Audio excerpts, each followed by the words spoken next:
హల్లెలూయా, హల్లెలూయా. చూడండి, పరిశుద్ధ గ్రంథంలో నుండి మనము దేవుని వాక్యాన్ని ధ్యానం చేసుకుందాం. దేవుడు మనతో అనేకమైన సందర్భాలలో అనేకమైన విషయాలలో కూడా తను మాట్లాడుతూ మనలను బలపరుస్తూ ఉన్నాడు. ఈరోజు మనకు క్రిస్మస్ సందర్భము, క్రిస్మస్ పండుగ అండి. ఈరోజు క్రిస్మస్ పండుగ రోజు మనం ఎంతో సంతోషముగా ఉన్నాం. హల్లెలూయా. ఎందుకు మనము సంతోషంగా ఉన్నాము? మనం సంతోషంగా ఉండడానికి కారణం ఏంటి అని మనము పరిశుద్ధ గ్రంథములో నుండి మనము ధ్యానం చేసుకుందాం. ఎందుకు మనము సంతోషంగా ఉన్నాం అనే విషయాన్ని మనము ధ్యానం చేసుకుందాం. ఇర్మియా గ్రంథము 31వ అధ్యాయము 3వ వచనాన్ని మనం చదువుకుందాం. ఇర్మియా గ్రంథము 31వ అధ్యాయము 3వ వచనాన్ని చదువుకుందాం. చాలా కాలము క్రిందట యెహోవా నాకు ప్రత్యక్షమై ఇట్లా అనెను, శాశ్వతమైన ప్రేమతో నేను నిన్ను ప్రేమించుచున్నాను గనుక ఇడువక నీ ఎడల కృప చూపుచున్నాను. హల్లెలూయా, హల్లెలూయా. చూడండి, మనం ఇలా సంతోషంగా ఉండడానికి కారణం ఏం చెప్తున్నాడు దేవుడు? శాశ్వతమైన ప్రేమతో ఆయన ప్రేమించుచున్నాడంట. హల్లెలూయా. ఆయన మనం ప్రేమించుచున్నాడు కనుక మనలను సంతోషంగా ఉంచుతున్నాడు. విడువక మీ ఎడల కృప చూపుచున్నాను. హల్లెలూయా. విడిచిపెట్టలేదంట దేవుడు, మనల్ని విడిచిపెట్టలేదు దేవుడు. ఎందుకు విడిచిపెట్టలేదంటే దేవుడు ఆయన విడిచిపెడితే భయంకరమైన సమస్యలు ఎదురవుతాయండి. అందుకు నేను కృప చూపుచున్నాను. ఎందుకు కృప చూపుచున్నానని మనం గమనిస్తే ఆయన మరొక మాట అంటాడండి. నిర్గమకాండము 3వ అధ్యాయము 7వ వచనాన్ని మనం ఒకసారి చదువుకుందాం. దేవుడు మనకి ఎందుకు ప్రేమిస్తూ ఉన్నాడు, ఆయన ప్రేమ ఎందుకు మన మీద అంతా కలిగి ఉంది, ఆయన అంతగా మనకు ఎందుకు ప్రేమిస్తూ ఉన్నాడు. మరియు యెహోవా ఇట్లా అనెను, నేను ఐగుప్తులో ఉన్న నా ప్రజల బాధను నిశ్చయముగా చూచి తిని, పనులలో తమను కష్టపెట్టు వారిని బట్టి వారి పెట్టిన మొరను వింటిని, వారి దుఃఖములు నాకు తెలిసి ఉన్నవి. హల్లెలూయా, హల్లెలూయా. చూడండి, ప్రభు ఏం చూశాడంట? ఆయన ప్రేమించడానికి కారణం ఏంటి? ఏం చూశాడు మనలో? ఆయన మనలో ఉన్న బాధ చూశాడు, మొదటిది. రెండోది ఏంటి? దుఃఖము చూశాడు. హల్లెలూయా, హల్లెలూయా. ఏం చూశాడు ఆయన? బాధ చూశాడు.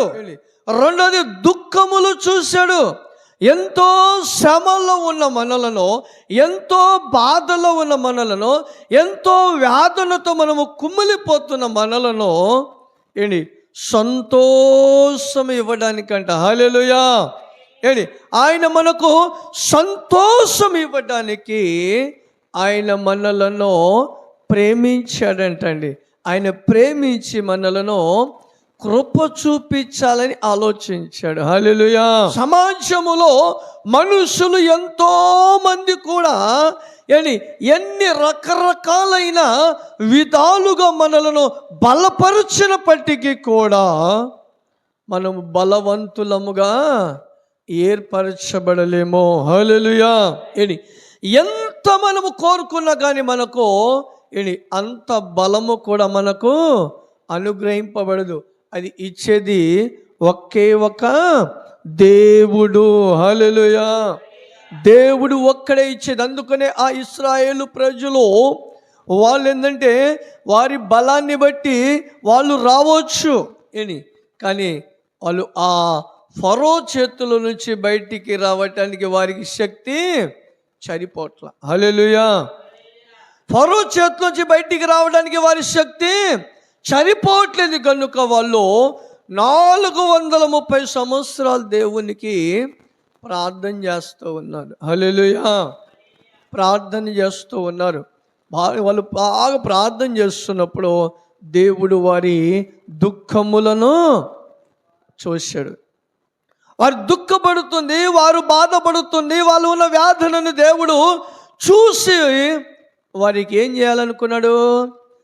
కృప చూపించాలనుకున్నాడు. హల్లెలూయా. వారిని కృప చూపించాలనుకున్నాడు. అందుకనే ఆయన కృప చూపించగలిగాడు. హల్లెలూయా. మరి ఇంకొక విషయం మనం గమనిస్తే వాళ్ళు బాధపడడానికి కారణం ఏంటి? ఇది కూడా కావాలి మనకి. ఏంటి వాళ్ళు అంత బాధపడడానికి కారణం ఏంటి? దేవుడు ఏమైనా ఆ శిక్ష వారికి వేశాడా? దేవుడు వారికి ఏమైనా ఆ బాధ పెట్టాడా? ఏమాత్రమునో బాధ పెట్టలేదండి. దేవుడు బాధ పెట్టాడు మనం అనుకుంటూ ఉంటామే కానీ దేవుడు ఎప్పుడు కూడా ఆయన బాధ పెట్టే దేవుడు కాడు. దేవుడు ఎప్పుడు కూడా మనలను బలహీనపరిచే దేవుడు కాడు. కృంగిపోయిన ఎడల నువ్వు చేత కాని వాడిగా అవుతావని బైబిల్ చెప్తుంది. మనం కృంగిపోయి మనమే చేత కాని వాళ్ళుగా అయిపోతూ ఉంటాము. అయితే దేవుడు అంటున్నాడంటే మీరు ధైర్యముగా కలిగి ఉండండి అంటాడు. మీరు భయపడవద్దు అంటాడని మనల్ని భయపడకుండా మనలను ధైర్యపరుస్తూ ఉంటాడు. అయితే ఈ ప్రజలు అంత శ్రమలోకి వెళ్ళిపోవడానికి కారణము ఏంటి? ఎందుకు వారికి ఆ పరిస్థితి వచ్చింది? అంత కష్టపడవలసిన అవసరము ఎందుకు వారికి వచ్చింది? ఎందుకు వారికి వచ్చింది ఆ కష్టము? దేవుడు ఏమైనా వారికి కావాలని పెట్టాడా? దేవుడు వారికి ఇలా చేశాడా అని మనం గమనిస్తే దేవుడు మీరు సంతోషముగా ఉండమని ఆయన బయలుపరుస్తూ ఉంటాడు. సంతోషంగా ఉండమని బయలుపరుస్తూ ఉంటాడు. కానీ బాధ ఎక్కడ పుట్టిందంటే దేవుని ఆజ్ఞ ఒకటి ఉంది. హల్లెలూయా. దేవుని మాటలు కొన్ని ఉన్నాయి. దేవుని మాటలను వినకపోతే జరిగే పరిస్థితులు అవి. అయినా కూడా అది మన దేవుడు విడిచిపెట్టకుండా కృప చూపిస్తూ ఉన్నాడు. ఎందుకు ఈ శ్రమ వచ్చని గమనిస్తే అక్కడ మన ఆది కాండంలో మనం వెళ్తే ఒక చక్కనైన మాట మనకు కనబడిద్దండి. హల్లెలూయా. ఆది కాండము 3వ అధ్యాయము 17వ వచనం కానీ మనం చదివితే, ఆది కాండము 3వ అధ్యాయము 17వ వచనం, ఆయన ఆదాముతో నీవు నీ భార్య మాట విని నేను తినవద్దని నేను నీకు ఆజ్ఞాపించిన వృక్ష ఫలము నువ్వు తింటివి కనుక నీ నిమిత్తము నేల శపింపబడి ఉన్నది, ప్రయాసముతోను నీ బ్రతుకు దినములన్నీ నువ్వు దాని పంట నువ్వు తిందువు. హల్లెలూయా. హల్లెలూయా. ఇక్కడ మనకు ఒక పాయింట్ కనబడిద్దండి. ఆదాము ఎవరి మాట విన్నాడని చెప్తున్నాడు దేవుడు? తన భార్య మాట. తన భార్య ఎవరు? అవ్వ ఎవరి చేతి పనే ఉంది? దేవుని చేతి పనే. ఆదాము దేవుని చేత ఏర్పరచబడ్డాడు, అవ్వ కూడా దేవుని చేత ఏర్పరచబడి వాళ్ళు ఇద్దరు కూడా ఆ దేవుని చేత. కనుక మనము కాస్త ఆలోచిస్తే ఆ ఎవరి మాట వింటేందులే ఆ అవ్వ కూడా నేను చేసినామే అని అనుకోవచ్చు కదా. ఏంటి, అవ్వ కూడా నేను చేసినామేనే కదా. ఆయన మాట విన్నాడేమో ఒకసారి, ఏంటి పోనీలే అని విడిచిపెట్టాడా దేవుడు? విడిచిపెట్టాడండి? ఏ మాత్రమునో విడిచిపెట్ల. అందుకని బైబిల్లో ఉన్న మాటలన్నీ గమనిస్తే ఏంటి, మీరు నా మాటలను ఆలకించండి, నా మాటలను ఆలకించండి అని చెబుతూ ఉంటాడు దేవుడు. హల్లెలూయా. అక్కడ వాళ్ళు పాపం చేసింది ఒక గొప్ప పనేమీ లేదండి. వాళ్ళు గొప్ప తప్పు చేసింది ఏమీ అక్కడ కనబడట్లేదు. వాళ్ళు పెద్దవగన దొంగతనం చేసినట్టుగా ఏమీ కనబడట్లేదు వారికి శిక్ష విధించడానికి. అయితే ఇక్కడ వాళ్ళు చేసిన పని ఏంటంటే, ఆదాము చేసిన పని ఏంటంటే తన భార్య మాట విన్నాడు. అక్కడ హల్లెలూయా. భార్య మాట విన్నాడు, భార్య మాట విన్నాడు, దేవుని మాటను త్రోసివేసేసాడు. హల్లెలూయా. ఏ విషయంలో దేవుని మాటను త్రోసివేసేసాడు ఆదాము? ఆదాము ఏ మాటను, దేవుని మాటను త్రోసివేశాడు? నేను నీకు తినవద్దని చెప్పాను. హల్లెలూయా. నేను నీకు తినవద్దని నేను చెప్పాను కదా. నేను చెప్పినప్పుడు ఏంటి, దాన్ని మరలా నువ్వు నా మాటను పక్కన పెట్టేసేసావు. హల్లెలూయా. ఎప్పుడైతే నువ్వు ఆ మాటను నన్ను పక్కన పెట్టేసేసి నీ భార్య చెప్పిన మాటని ఎప్పుడైతే వినగలిగావో అక్కడ నీకు రావలసిన ఫలితం, హల్లెలూయా, నీకు రావలసిన ఫలితం. ప్రభు అంటాడు మీరు ఎప్పుడు ఆనందంగానే ఉండమంటాడు, సంతోషంగానే ఉండమంటాడు. కానీ కొన్ని సందర్భాలలో నష్టాలు కష్టాలు వస్తూ ఉంటాయి. ఎందుకంటే ఆయన మాటను వినకుండా ఉండినప్పుడే. హల్లెలూయా. దేవుడు మాటను వినకుండా ఉండినప్పుడే మనకు కష్టాలు నష్టాలు అనేది జరుగుతూ ఉంటాయండి. దేవుడికి తెలుసు మనకి ఏ సందర్భంలో మనకు ఎలా ఉంచాలో ఆయనకి తెలుసు. ఆయనకి తెలుసు మనకి ఎలా నడిపించాలనేది, ఆయనకి తెలుసు మనకు ఎలా పోషించాలని. హల్లెలూయా. ఆదామును కలగజేసినప్పుడు ఆదాముతో మాట్లాడినప్పుడు, ఆదామును కలగజేసినప్పుడు ముందుగా ఏమైనా అయ్యా నేను ఏమి తిని బ్రతకాలని ఆదాము అడిగాడా? అక్కడ రాసిన ఆ అంశంలో ఆదామును గురించి రాయబడినప్పుడు ఆదాము దేవుని దగ్గరికి వెళ్ళి అయ్యా నేను ఏమి తినాలి, నేను ఏమి త్రాగాలి అని చెప్పి ఆయన అడిగాడా? ఏమి అడగల. ఆయన కోసం ముందు సమృద్ధిని కలుగ చేశాడు. హల్లెలూయా. ఆదాము కోసం ఏం కలుగ చేశాడు? సమృద్ధిని వారి కోసము కలుగ చేశాడు దేవుడు. సమృద్ధిని కలుగ చేసి అప్పుడు వారిని నియమించాడు. అప్పుడు వారిని నియమించాడు. ఇదిగో ఆదాము నీకు ఏది కొదువా లేదు. అందుకనే ప్రభు స్వార్థ ప్రకటించినప్పుడు అంటాడు ఆయన, నీ అవసరాలు ఏంటో నాకు తెలుసు. హల్లెలూయా.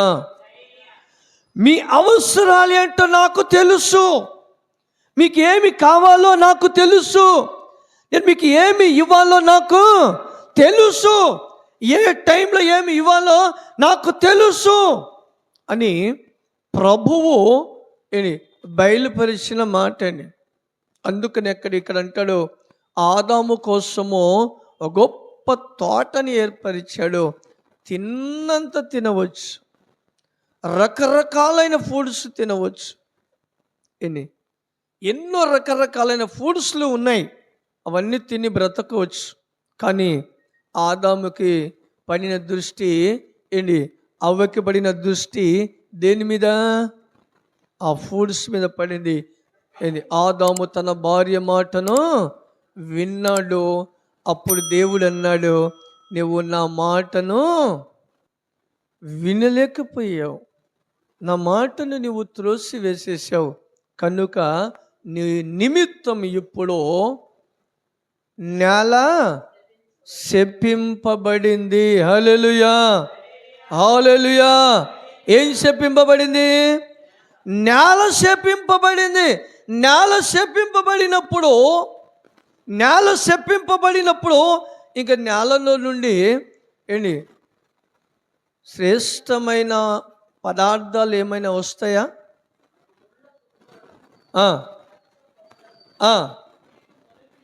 హల్లెలూయా. చూశారండి, శపింపబడినప్పుడు, నేల శపింపబడినప్పుడు ఆ నేల ఏమి కలుగజేస్తుంది? ముళ్ళ తుప్పలను, కచ్చ పొదలను కలుగజేస్తుంది. ఎప్పుడు? శపింపబడినప్పుడు. హల్లెలూయా. శపింపబడినప్పుడు అది భయంకరమైన శ్రమ నీకు కలుగ చేస్తుంది. అందులో మొలిచేది ఏం మొలుస్తున్నాయి? గచ్చ పొదలు మొలుస్తూ ఉన్నాయి, ముళ్ళు పొదలు మొలుస్తూ ఉండే. ముళ్ళు నీ ఈ ప్లస్ భూమి నేల అంతటిలో కూడా ముళ్ళ పొదలే, గచ్చ పొదలే. ఇవేగా ఏ కోణలో చూసినా ఏమీ రావు. అక్కడ మనం ఒక సాదృశ్యంగా గమనిస్తే బైబిల్లో మరొక చోట మాట్లాడిందంటే భూమిని సేద్యపరుచుకున్నవాడు తనలో వచ్చే శ్రేష్టమైన పదార్థములను భుజించగలుగుతాడు. హల్లెలూయా, హల్లెలూయా. ఏం చేసుకోవాలన్నాడు ఆయన? పొలమును సేద్యపరుచుకున్నవాడు. ఏ పొలమును సేద్యపరుచుకొని, అక్కడ మేము ఇంకొక పాయింట్ గమనిస్తే నేల కాదు శపింపబడింది, ఆదాము శపింపబడ్డాడు. హల్లెలూయా, హల్లెలూయా. ఆదాము శపింపబడ్డాడు. నీ నిమిత్తము పొలము లాంటి నీ శరీరము శపింపబడింది. హల్లెలూయా. పొలము లాంటి నీ శరీరము శపింపబడింది కనుక ఇప్పుడు ఈ పొలములో నుంచి ఏం వస్తున్నాయి? హల్లెలూయా. అందుకనే కొంతమంది ప్రజలు చూడండి, వామ్మో ఆమె నోట్లో నోళ్ళు పెట్టబోకండి. హల్లెలూయా. ఏం మొలిచింది ఇప్పుడు ఆమెలో? పొదలు మొలిచి పొదలు మొలిచాయి, ముళ్ళు పొదలు మొలిచేసాయి. శపింపబడిపోయారు. శపింపబడిన వాటిని దేవుడు ఏం చేయాలనుకున్నాడు? కృప చూపించాలనుకున్నాడు. హల్లెలూయా, హల్లెలూయా. అక్కడ శపింపబడిన వారు, అక్కడ దూషింపబడిన వారు, అక్కడ భయంకరమైన శ్రమలకు వెళ్ళిపోయిన వాళ్ళు ప్రభు వచ్చి కొన్ని విషయాలు బయలుపరచాలి వీళ్ళకి. హల్లెలూయా. ఏ విషయాలు బయలుపరచాలి? వీళ్ళు శరీరము అంతా కూడా శపింపబడింది. పొలము శపింపబడింది. పొలము శపింపబడినప్పుడు శపింపబడిన ఈ పొలమును దానిని తిరిగి బాగు చేయాలి. హల్లెలూయా. బాగు చేయాలి. బాగు చేయాలి? ఇప్పుడు మనకు ఒక ఉదాహరణగా పొలాలు ఉన్నాయి. మన పొలాలు ఉన్నప్పుడు ఆ పొలాలలో కొన్నాళ్ళు వాటిని వాడుకోకపోతే వాటిలో ఏం మొలుస్తాయి? అనేకమైన రకరకాలైన చెట్లు మొలుస్తాయి. హల్లెలూయా, హల్లెలూయా. ఎందుకు మొలిచాయి అవి? ఎందుకు చెట్లు మొలిచాయి? ఆ పొలము వాడబడట్లేదు కనుక. హల్లెలూయా. ఎందుకు వాడబడట్లేదు పొలము? ఈ పొలం ఎందుకు వాడబడట్లేదంటే అది శపింపబడింది. హల్లెలూయా. ఈ పొలము శపింపబడింది. శపింపబడిన పొలములను అందులో మొలిచిన గచ్చ పొదలను అవన్నీ కూడా తీసివేయటానికి ఈ శపింపబడిన పొలమును పరిశుద్ధపరచబడడానికి ఏంటి ప్రభు అంటాడు. ఇర్మియా గ్రంథంలో మనము అక్కడ ఒక మాట చదివాం కదా, అక్కడ 4వ వచనంలో మరొక మాట ఉంటే చూడండి. ఇశ్రాయేలు కన్యక నీవు కట్టబడినట్లు నేను ఇక మీదట నిన్ను కట్టిస్తా. హల్లెలూయా, హల్లెలూయా. ఏ ప్రజలంట, ఎవరంట ఈమె? ఇశ్రాయేలు కన్యక. హల్లెలూయా. ఎవరంట? కన్యక. నేను నిన్ను కట్టుతా. హల్లెలూయా, హల్లెలూయా. అందుకనే ఈ కొత్త నిబంధన రాకమునిపే ప్రభు పాత నిబంధనలో తన సూచనలు కలగజేశాడు ఆయన. హల్లెలూయా, హల్లెలూయా. ఆయన పాత నిబంధనల సూచన కలగజేశాడు. నిన్ను కట్టేవాడు ఎవరు? నిన్ను కట్టుచున్న వ్యక్తి ఎవరు? ఎవరిలో నుంచి వస్తాడు? ఇశ్రాయేలీయులలో ఉన్న కన్యకలో నుండి. దేవునికి స్తోత్రం. హల్లెలూయా. కన్యకలో నుండి నిన్ను కట్టేవాడు వస్తాడు. హల్లెలూయా, హల్లెలూయా. అందుకనే ఈ పొలములను సేద్యము చేయాలంటే హెబ్రీ రాసిన పత్రికలో ఒక మాట ఉంటుంది. దేవుని వాక్యము సజీవ యోగమై ఉన్నది. రెండోది ఆయన వాక్యము రెండంచుల ఖడ్గము. హల్లెలూయా. ఎటువంటి వాక్యం అంటే అది? రెండంచుల ఖడ్గం అంట. ఆ ఖడ్గము ఎక్కడికి వెళ్తుందంటది? హల్లెలూయా.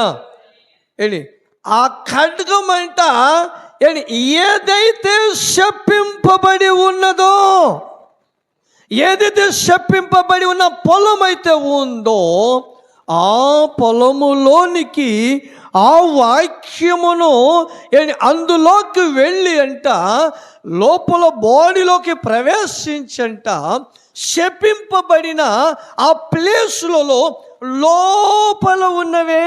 హల్లెలూయా. దేవుని వాక్యము సజీవమై బలము గలదై రెండంచులు గల ఎటువంటి ఖడ్గము కంటెనో వాడిగా ఉండి ప్రాణాత్మలను, కీళ్లను, మూలుగులను విభజించినంత మట్టుకు దూరుచు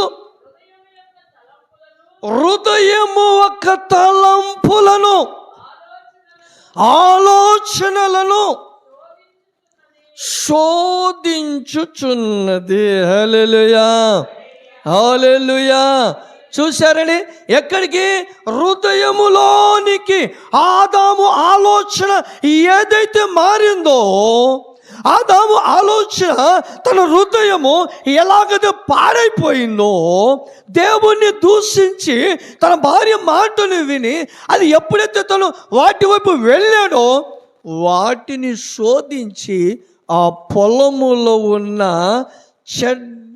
చెట్లు, పొదలు, ముళ్ళ పొదలన్నీ నరికి వేసేస్తుందండి. హల్లెలూయా, హల్లెలూయా.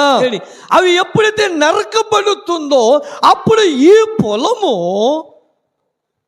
ఎలా ఉంటుందంట? గచ్చ పొదలన్నీ నరికివేయబడినప్పుడు, ఆ పొదలన్నీ కాల్చబడినప్పుడు అప్పుడు ఆ పొలం ఎలా కనబడుద్ది? పరిశుద్ధముగా కనబడుద్ది. హల్లెలూయా. ఆ పరిశుద్ధముగా చేయడానికే ప్రభువు ఇర్మియా గ్రంథంలో చెప్పాడు కదా, ఇశ్రాయేలులో ఉన్న కన్యక కన్యక అన్నాడు. అదే మాట మనం గమనిస్తే లూకా సువార్తలో ఉన్న మాట. మరియా ఎటువంటి ఆమంట? హల్లెలూయా, హల్లెలూయా. కన్యక. కన్యక ఎవరికి ప్రదానం చేయబడినావా? యేసు అనే వ్యక్తికి ప్రదానము చేయబడిన కన్యక. హల్లెలూయా. దావీదు వంశస్థుడైన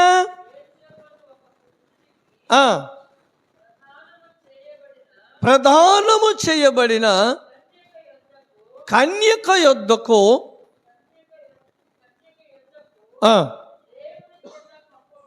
దేవుని దూత పంపబడెను. ఆ కన్యక పేరు మరియా. హల్లెలూయా, హల్లెలూయా. ఎవరు వచ్చారు? ఎవరు పంపింపబడ్డాడు? దేవుడు ఒక దూతను పంపించాడు. ఎవరి దగ్గరికి వెళ్ళమన్నాడు? కన్యక అయిన మరియా యొద్దకి పంపించాడు. ఆమె ఎటువంటి ఆమెంట? కన్యకను.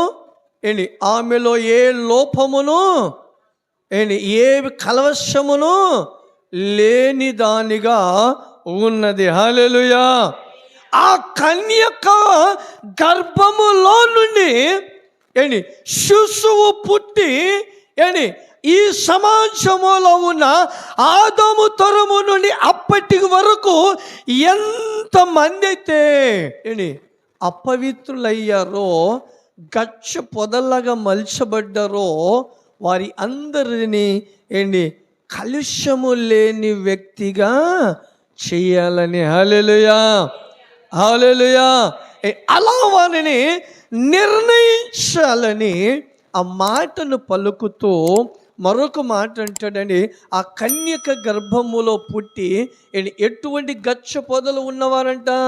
మొదటి తిమోతి రాసిన పత్రికలో మనం వెళ్తే మొదటి అధ్యాయము 15వ వచనం మనం చదివితే, ఇక్కడ మొదటి అధ్యాయము 15వ వచనం,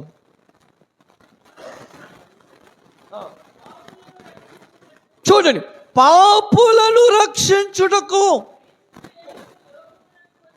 క్రీస్తు యేసు లోకమునకు వచ్చెను.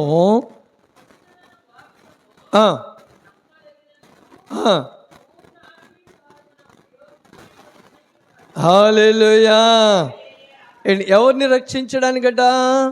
పాపులను. ఎక్కడ పాపముగా ఏర్పరచబడినారు వాళ్ళు?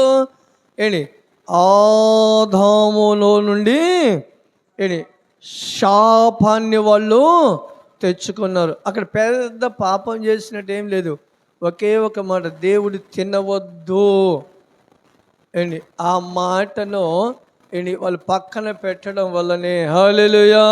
ఈరోజు కూడా మనము దేవుని వాక్యాలను, మనము దేవుడు మనకిచ్చిన ఆజ్ఞలను, మనకిచ్చిన మాటల ప్రకారముగా మనము అలాగున ఆదాము వల్లే మనము పక్కన పెడితే మనము కూడా శపింపబడిన వారమై ఉంటాము. హల్లెలూయా. మనమును శపింపబడిన వారమై ఉంటామని. అందుకని మనము ప్రభు అన్నాడు ఏంటంటే, మీరు సమయమును పొన్నిక వాటిని సద్వినియోగము చేసుకోనండి. హల్లెలూయా. ఎందుకంటే దేవుని ఆజ్ఞ మనుషులను పాపంగా మార్చివేస్తుంది, కష్టాలను తెచ్చేస్తుంది, నష్టాల్లోకి తీసుకువెళ్తుంది. ఆదాము అవ్వలు వీళ్ళిద్దరంటండి ఆ ఫుడ్స్ తినక మునుపు మీరు అక్కడక్కడ చిలుకలు, 2 చిలుకలు కూర్చొని వారి ముక్కు పొడుగు ఉంటుంది కదా, అలా ఎలా కొట్టుకుంటారు వాళ్ళిద్దరు. అలాగన వాళ్ళు ఆదాము అవ్వలు సరదాగా తోటలో సంతోషంగా ఉండేవాళ్ళు అంటే వాళ్ళు. హల్లెలూయా. ఎంత సరదాగా సంతోషంగా తోటలో జీవిస్తుంటే ఆ సంతోషాన్ని దుష్టుడు ఓర్చుకోలేక వారిలో ప్రవేశించి వారిని అవిశ్వాసములోకి తీసుకువెళ్ళాడు. హల్లెలూయా.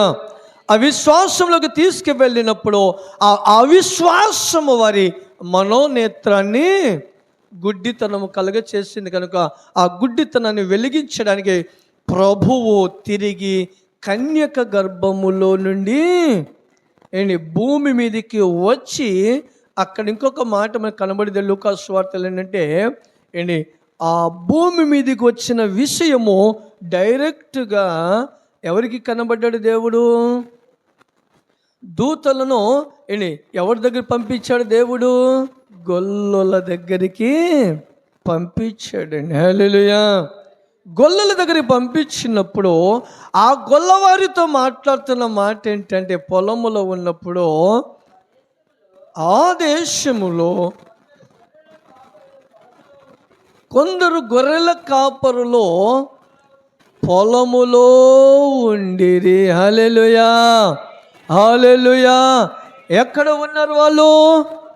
పొలములో ఉన్నారు. పొలం అంటే ఏ పొలము? ఏ పొలములో ఉన్నారు? శపింపబడిన పొలములో ఉన్నారు. హల్లెలూయా.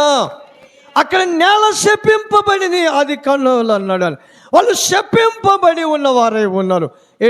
దేవదూతలు వారికి ప్రత్యక్షం అవ్వడానికి కారణం ఏంటో, వాళ్ళు శపింపబడిన వ్యక్తులు. గొర్రెలు, ఆ గొర్రెలను కాసుకునే కాపులు ఎటువంటి వారంటే శపింపబడిన వారు. శపింపబడిన వారి దగ్గరికి ప్రత్యక్షముగా వారి దగ్గరికి వెళ్ళాడండి. ఇంకొక విషయం మనం గమనిస్తే బైబిల్లో మరొక బ్యాచ్ ఉన్నారు. ఎవరు? జ్ఞానులు. మరొక బ్యాచ్ ఎవరు? జ్ఞానులు. జ్ఞానుల దగ్గరికి దూతలు వెళ్ళాయా? వెళ్ళలేదు. వీళ్ళు జ్ఞానులు, వీళ్ళు అనమాట. వీళ్ళు జ్ఞానులు, వీళ్ళు అన్నీ చూసుకుంటా వెళ్తారు వీళ్ళు. కానీ ఇక్కడ ఎవరి దగ్గరికి వెళ్ళాడు దూతలు? గొర్రెల కాపరుల దగ్గరికి వెళ్ళి. గొర్రెల కాపులు ఎటువంటి వారిలో భయంకరమైన శపింపబడిన వాళ్ళు. అందుకనే లూకాసు సువార్త 19వ అధ్యాయంలో అంటాడు కదా, సారీ అంతే, హల్లెలూయా. అక్కడ అంటే జక్కయ్య గురించి అంటాడు కదా. ఇదిగో అక్కడ ఆ శిష్యులు ఉన్నప్పుడు వారి గురించి ఈ శిష్యులు మాట్లాడుకుంటారు కదా, ఈ పాపి దగ్గరికి ఎందుకు ఈ వ్యక్తి వెళుతూ ఉన్నాడంటే ఆయన అక్కడ ఏమంటాడు? ప్రభువు, హల్లెలూయా, ఎక్కడి దగ్గరికి వెళ్తున్నా అంటున్నాడు? వెతికి రక్షించుటకు. హల్లెలూయా. అందుకనే ఈరోజు మనము నశించిపోయే మనల కోసం ఆయన మన యుద్ధకి రావటానికే క్రీస్తు ఆయన జన్మించాడు. హల్లెలూయా. ఆయన జన్మించి నశించిపోకుండా, ఈరోజు మనము నశించిపోకుండా మనము ఆయన రాజ్యానికి వారసులు అవ్వటానికి దేవుడు మనకు చక్కనైన కృప ఇచ్చాడు. హల్లెలూయా. ఏమి ఇచ్చాడు? కృప ఇచ్చాడు. ఏ కృప ఇచ్చాడు? నరకములో నుండి తప్పింపబడే కృప దేవుడు మనకు అనుగ్రహించాడండి. ఈ కృపలో అక్కడని చూడండి, ఆ గొల్ల వాళ్ళు ఏం చేస్తారంటే, దూతలు వచ్చి ప్రత్యక్షించిన తర్వాత వారితో కలిసి మాట్లాడిన తర్వాత కలిసి మాట్లాడి దూత వెళ్ళిపోయిన తర్వాత వాళ్ళు నిర్ణయించుకున్న నిర్ణయం ఏంటండి?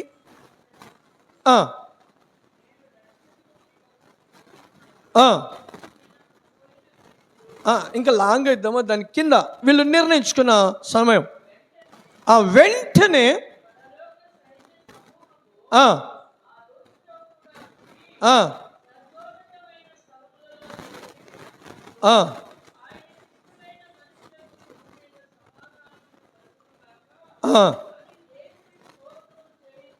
చేయిచుండెను.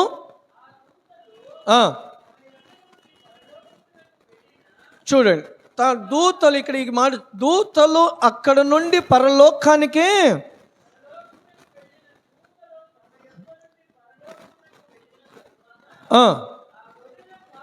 చూడ ఆ గొర్రెల కాపరులు జరిగిన ఈ కార్యములను ప్రభువు మనకు తెలియచేసి ఉన్నాడు. మనము బెత్లెహేము వరకు వెళ్ళి చూద్దుము రండని ఒకరితో ఒకరు చెప్పుకొనుచు త్వరగా వెళ్ళి మరియను యేసుపును త్రొట్టిలో పండుకొని ఉన్న శిశువులను చూసిరి. హల్లెలూయా, హల్లెలూయా. వాళ్ళ నిర్ణయం ఏమొచ్చిందండి గమనించండి. ఇప్పుడు వాళ్ళ నిర్ణయం ఏమొచ్చిందో చూసారా? దూతలు బయలుపరిచిన తర్వాత అవి వెళ్ళిపోయాయి. దూతలు వెళ్ళిపోయిన తర్వాత వారి నిర్ణయము, ప్రభువుని మేము చూడాలి, ప్రభువును చూడాలి. అని దేవుడు ఈరోజు మనకిచ్చిన ధన్యత ఏంటంటే, ఎంత కృప దేవుడు మనకి ఇచ్చాడంటే, భయంకరమైన నరకములో నుండి విడిపించాడని దేవుడు సాక్ష్యం ఇచ్చిన తర్వాత ఈరోజు దేవుని సన్నిధిలో ఎంతమందిని ఆయన పూజిస్తూ ఉన్నాము, ఎంతమందిని ఆయనకి ఆరాధిస్తూ ఉన్నాము. ఆయన పశువుల పాక లాంటిది, ఆయన పండుకునే తొట్టి లాంటిది మందిరాన్ని ఏర్పరుచుకున్నప్పుడు ఆ మందిరంలో ఈరోజు ఎంతమంది ఉన్నారండి? మనకి ప్రాముఖ్యమైనది మనము ఏ రోజైనా మన వస్త్రాలు ధరించుకోవచ్చు, ఏ రోజైనా పండుగలు చేసుకోవచ్చు, ఎప్పుడైనా పండుగలు చేసుకోవచ్చు. కానీ ప్రభు చెప్పిన మాటని, యెహోవా సమీపములో ఉన్నప్పుడే మీరు ఆయనను వేడుకొనండి. హల్లెలూయా, హల్లెలూయా. ఆయన మనకు సమీపములో ఉన్నప్పుడే మనం వేడుకోవచ్చు. దీని తర్వాత వెళ్ళి మనం ఎంతైనా వంట చేసుకోవచ్చు, దీని తర్వాత మనం వెళ్ళి ఎన్ని పనులైనా చేసుకోవచ్చు. క్రిస్మస్ పండుగ వస్తుందని మళ్ళీ నెక్స్ట్ ఇయర్ ఇదే డేట్కి వస్తుందని, ఇప్పుడు నుంచి వచ్చే సంవత్సరం అదే డేట్కి వస్తుందని తెలుసు, మనం ముందే కొనుక్కోవచ్చు బట్టలు. హల్లెలూయా. ముందే మనము కొనుక్కోవచ్చు బట్టలు. అప్పటికప్పుడే పరిగెత్తడం కాదు.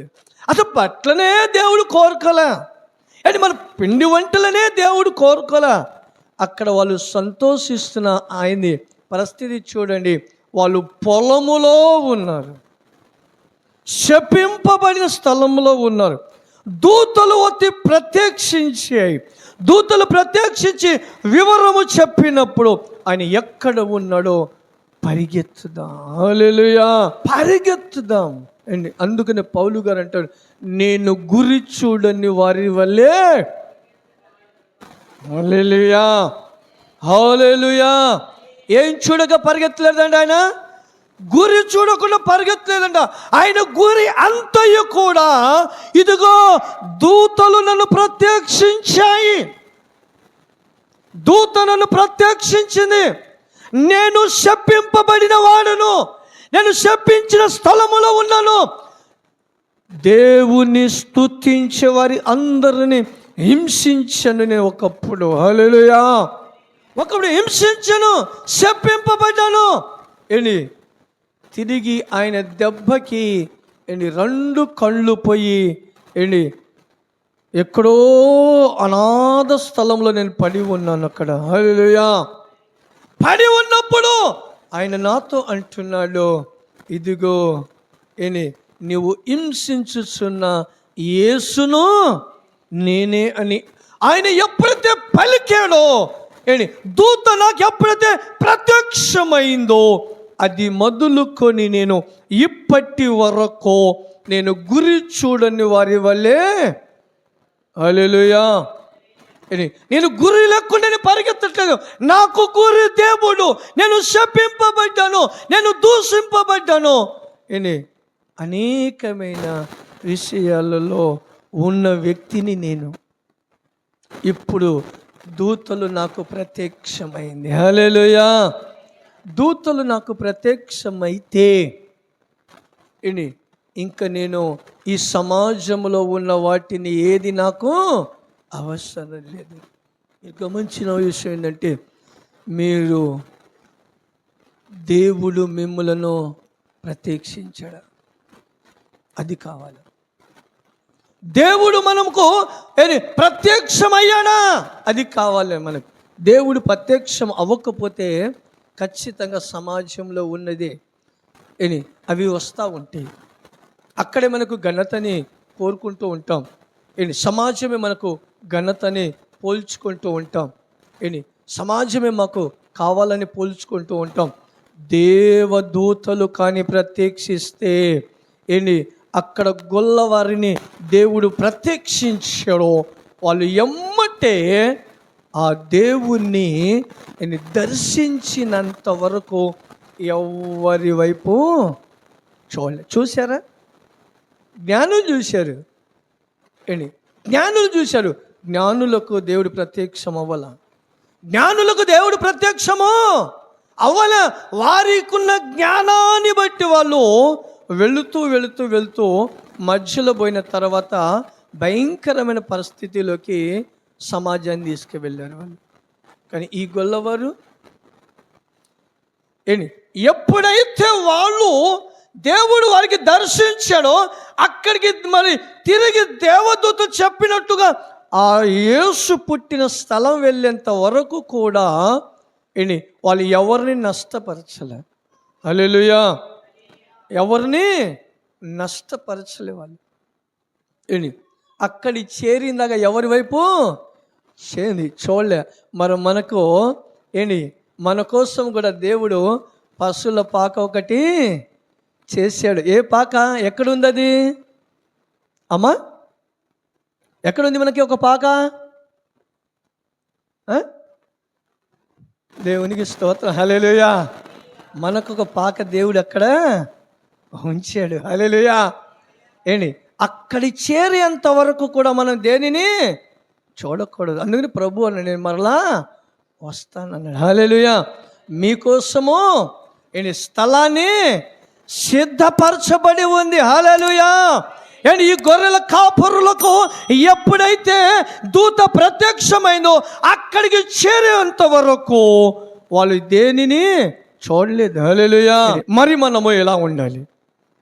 మనము ఇప్పుడు ఎవరిని చూడాలి? మనం ఎవరిని చూడాలి? మనకి ఎవరు చూడాలి?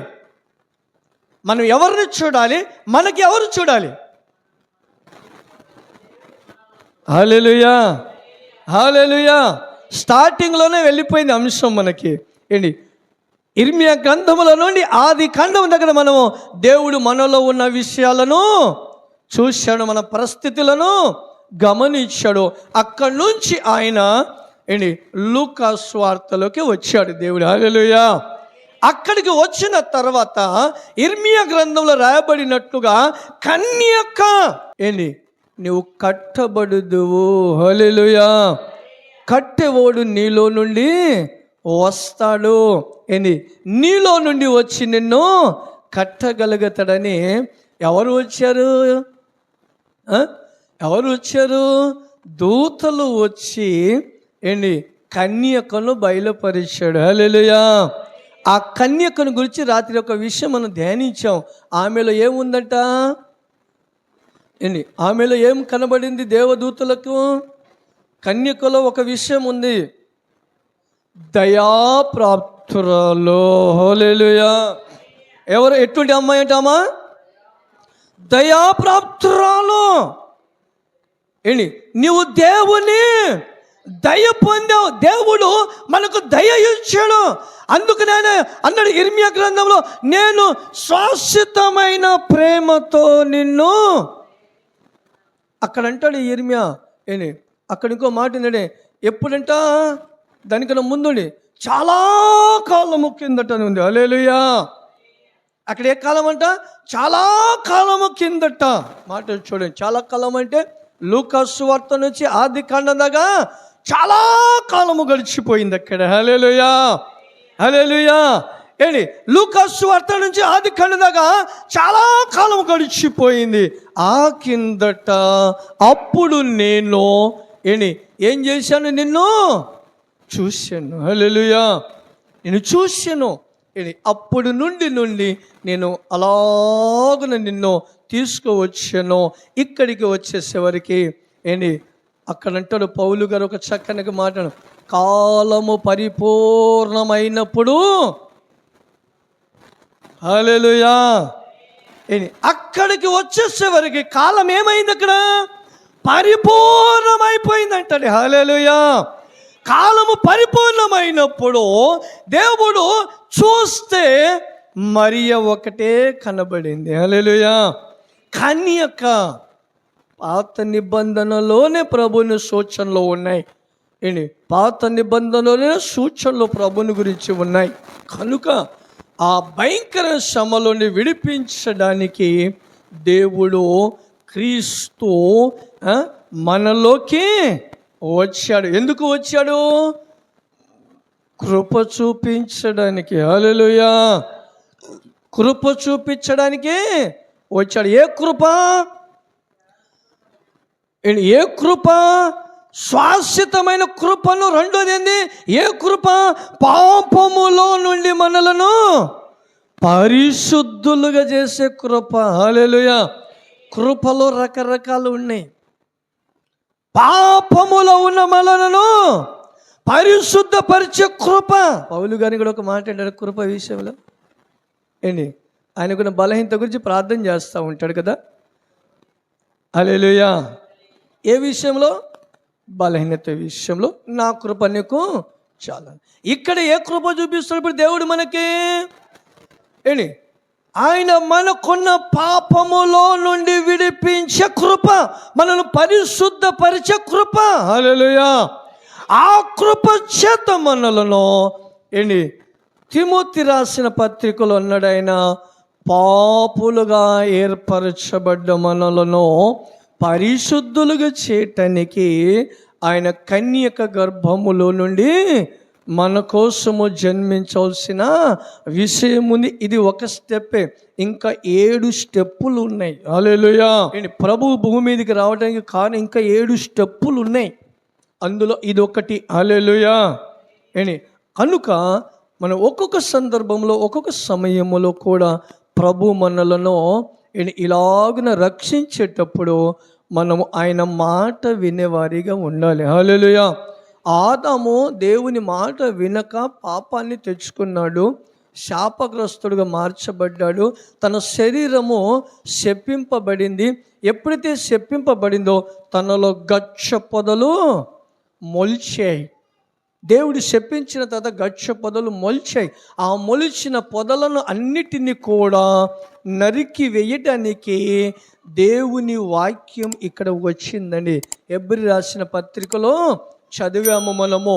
అక్కడ ఆ వాక్యము మనలోకి ప్రవేశించి ఆదాములో వచ్చిన ఆ గచ్చ పొదలు అన్నిటిని నరికి వేయటానికి ఆ వాక్యము మనలోకి దిగి యోహాను సువార్తలో 1వ అధ్యాయము 1వ వచనము అందరికీ తెలిసిన మాటలు ఏంటంటే, ఆ వాక్యమే శరీరధారి అయి. హల్లెలూయా. హల్లెలూయా. కనుక మనము ఒకటి గమనించాల్సిన విషయము, ముందు దేవుడు మనలను పరిశుద్ధపరిచాడు. కనుక మనము మన గమ్యం ఏంటంటే, గొల్ల వాళ్ళు ఎలాగైతే వెళ్ళారో అలాగన మనము వెళ్ళవలసిన వారు. మన రాజ్యము పరలోకము. పశువుల పాక అక్కడ ఉంది మనకు. ప్రభుకి పశువుల పాక ఇక్కడ ఉంటే మనకు పశువుల పాక అక్కడ. హల్లెలూయా. ఆ పాకలో చేర్చబడడానికి, ఆ పాకలోకి మనం వెళ్ళడానికి, గొల్లవారు వెళ్ళినట్టుగా వెళ్ళడానికి, వాళ్ళు నడిచినట్లుగా మనము నడుచుకుందాం. దేవుడి మాటలను దీవించి ఆశీర్వదించునుగాక. ఆమేన్. హల్లెలూయా. హల్లెలూయా.